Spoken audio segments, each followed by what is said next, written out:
बहुत समय पहले एक राजा था, भगीरथ। उसके हृदय में एक ही इच्छा थी, अपने पूर्वजों की आत्माओं को मोक्ष दिलाना।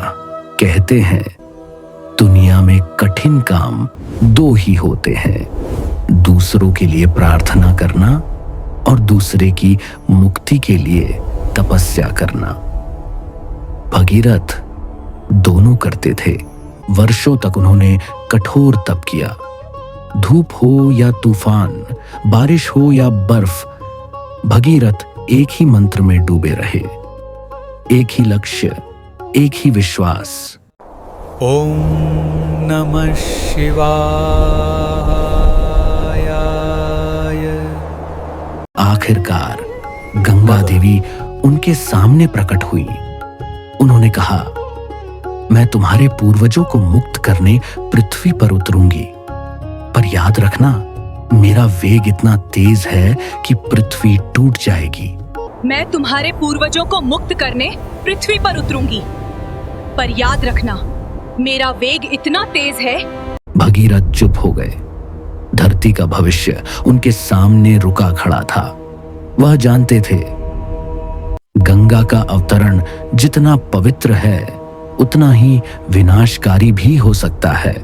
भगीरथ ने समाधान खोजा और पहुंच गए कैलाश पर्वत पर महादेव के चरणों में। शिव ने उनकी भक्ति देखी, उनके संकल्प की गहराई महसूस की और बोले, यदि गंगा का प्रवाह तुम्हारी पृथ्वी नहीं सह सकती तो मैं उसे अपनी जटाओं में संभाल लूंगा। और फिर वो क्षण आया जिसका सृष्टि इंतजार कर रही थी। गंगा स्वर्ग से उतरी। उनका वेग पर्वतों को हिला दे, धरती को चीर दे, ऐसा था। पर जैसे ही गंगा नीचे पहुंची, महादेव ने अपनी विशाल जटाएं खोल दी।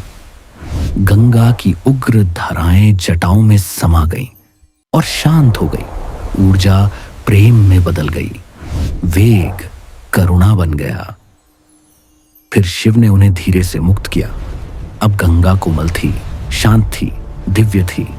वह भगीरथ के पीछे पीछे चली। जहां वह गई वहां जीवन जाग उठा। सूखी भूमि हरियाली बन गई, मृत आशाएं पुनः जीवित हो गईं और भगीरथ के पूर्वज गंगा के जल से मुक्त हो गए। लोगों ने उस दिन जाना, संकल्प जितना सच्चा हो उतना ही बड़ा चमत्कार जन्म लेता है। आज भी गंगा सिर्फ नदी नहीं, भक्ति और विनम्रता की जीवित कहानी है जो हमें याद दिलाती है दुनिया में सबसे बड़ी शक्ति वही है जो किसी और के लिए बहती है।